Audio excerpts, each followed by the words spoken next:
اس level کا hotel جو ہے اس علاقے میں دیکھا جائے تو اس کی ویلیو جو تھی وہ 2019 کے اندر میں نے پتا کی تھی وہ کچھ $3.5 بلین ہے. اچھا. لیکن اس وقت جو ہے وہ پی آئی اے کے اوپر جو لون ہے وہ 742 ارب روپے ہے. جی ہاں. یعنی کہ اگر ہم دیکھیں تو یہ تقریباً کوئی $3 بلین نہیں یہ 3 بلین ڈالر بنتا ہے جی. تو ایسٹ اس کے پاس ہیں اگر ہم دیکھیں, لیکن جو کہ اگلے 2 سال کے اندر ایکسپائر ہو جائے گا. اس میں سے بڑا ایسٹ جو ہے $14 بلین والا نا, پھر تو آپ کو ایک انویسٹر چاہیے جو وہاں پہ بلڈنگ کھڑی کرے. اس کی نجکاری کے پیچھے بھی آپ یہی وجہ سمجھتے ہیں کہ سیاسی وجوہات ہیں؟ اس کی نجکاری کے پیچھے ہم بڑے عرصے سے ہی سنتے آ رہے ہیں پی آئی اے کی نجکاری کا. اس کا بیڑا غرق کیا تھا اس شخص نے جس کو شوکت عزیز لے کے آیا تھا باہر سے, اور اس نے آتے ہی پی آئی اے کے کرائے آدھے کر دیے تھے. اس کے بعد پی آئی اے نہیں اٹھ سکی. آپ دیکھیے وہ ہمیشہ, حالانکہ پی آئی اے ہمارا کبھی کسی زمانے کے اندر کماؤ پوت تھا, لیکن وہ اس کے بعد ڈکلائن پہ چلتی گئی. اور اگر ہم اس کو پرائیویٹائز نہیں کرتے تو اگلے سال اس کے جو قرضے ہیں وہ چلے جائیں گے 1000 ارب روپے کے ارد گرد. تو یا تو آپ وہ والا فرانس والا ہوٹل بھی بیچ لیں تو پی آئی اے کو آپ سسٹین کر سکتے. ٹھیک ہے. امتیاز عالم صاحب, جس طرح سے ایک تو پی آئی اے کی نیچے سے فیصلہ کیا گیا ہے, دوسرا ایک جو اہم فیصلہ ہے جی بجلی کمپنیز کے جو افسران ہیں جن کو مفت یونٹس مل رہے تھے وہ بند کر دیے گئے ہیں. اضافی رقم دینے کی جو سفارش ہے وہ کی گئی ہے, اور کہا یہ جا رہا ہے کہ اس سے سالانہ 6 ارب کی بچت کا امکان ہے. یہ اب کی بار امپلیمنٹ ہو پائے گا؟ کیونکہ پہلے بھی ہم نے اس بات کو بہت سنا جب بہت زیادہ بجلی مہنگی ہو رہی تھی, بہت زیادہ احتجاج ہو رہے تھے عوام کی جانب سے, تب یہی کہا گیا کہ مفت بجلی یونٹس جو ہے بند کر دیے جائیں گے, لیکن ایسا نہیں ہو سکا تھا. دیکھیے یہ جو آپ نے پرائیویٹائزیشن کا موضوع شروع کیا ہے, میرا اس پہ بہت مختلف نقطہ نظر ہے. میں پرائیویٹائزیشن کے حق میں نہیں, اور جس طرح یہ پرائیویٹائزیشن کی جاتی ہے وہ پرائیویٹائزیشن کرنے کے بعد کیا ہوتا ہے. ہم نے دیکھا جتنی بھی چیزیں پرائیویٹائز ہوئی وہ اسٹیٹ کے کاروبار میں بک گئی, اور اس پیسے کو قرض غیر پیداواری خرچوں کے لیے استعمال کیا جاتا ہے. یہ جو پرائیویٹائزیشن کا کر کے اپنی ایسٹس بیچ کے جو آپ پیسے لیتے ہیں وہ کہاں جاتے ہیں؟ کیا ہم اسے پروڈکٹیو کام میں لاتے ہیں یا ہم اسے غیر پیداواری کاموں میں لگاتے ہیں؟ اب تو یہی ہوا ہے. تیسری بات, یہ سارا مدعا جو ہم ڈال دیتے ہیں ورکرز پہ, یہ بہت ذاتی ہے, اینٹی ورکر پوزیشن ہے جو میں ظاہر شیئر نہیں کر سکتا اپنے دوستوں کے ساتھ. البتہ میں یہ کہنا چاہتا ہوں کہ یہ جس طرح ہم کہہ رہے ہیں کہ روز بیچ دیں, ایسے 10 ہوٹل بھی بیچ دیں. اگر آپ جسے کہتے ہیں انگریزی میں if you throw good money after bad money you lose that money, تو وہ بھی کوئی اس کا حل نہیں ہے. اچھا, بہرکیف یہ ایک بڑا اسپیشلائز سبجیکٹ ہے, اس پہ آپ کو پورا ایک ایشو رکھ لیں پروگرام کا, پھر ہم بات کر سکتے ہیں. لیکن میں ایک بات پچھلے موضوع کے حوالے سے کرنا چاہتا ہوں, اگر آپ اجازت. جی. وہ یہ ہے کہ اس وقت 3-4 طرح کا اخلاقی بحران بن گیا ہے کرائسس آف لیجیٹیمیسی. نمبر 1 یہ ہے کہ تحریک انصاف کے پاس مورل کرائسس یہ ہے کہ تحریک انصاف کے ساتھ وہ ہو رہا ہے جو تحریک انصاف نے نون لیگ اور پیپلز پارٹی کے ساتھ اپنے پیریڈ میں کیا. اور اسی طرح سے جو عدلیہ کا بحران ہے یہ کہ آپ نے کبھی دنیا کی تاریخ میں ایسا کیس سنا کہ ایک بینچ بیٹھ جائے اور وہ جی آئی ٹی بھی بنا دے اور تفتیش کی نگرانی بھی کرے اور وہ آرڈر بھی کر دے؟ کبھی ایسا تاریخ میں آپ نے دیکھا؟ وہ جو ہمارے چیف جسٹس صاحب تھے ثاقب نثار اور کوثر صاحب نے جو کیا عدلیہ کی تاریخ میں. البتہ یہ اسلام آباد ہائی کورٹ میں سے کا رویہ کنسسٹنٹ رہا. مثال کے طور پہ انہوں نے اس کیس میں نواز شریف صاحب کی بیٹی جو ہیں انہیں بری کیا, نواز شریف کی ضمانت میں بڑا تفصیلی فیصلہ کیا. لیکن یہ جو سارا یہ بھی ایک عدالتی کرائسس ہے ہمارے ملک کا, کہ ہم اس وقت کہہ رہے تھے زیادتی ہوئی, آج کہہ رہے ہیں کہ بڑا لاڈلا ہو گیا.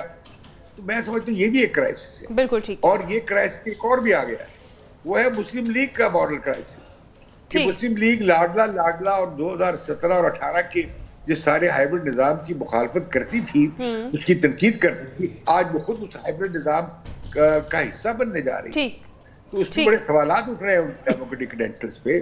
یہ بھی ایک یہ پی ایم ایل این کا مورل کرائسس شروع ہو گیا. ٹھیک ہے. اور اس کے علاوہ یہ تجزیہ کاروں کا وہ جو تھے ہمارے کیا نام ہے وہ جو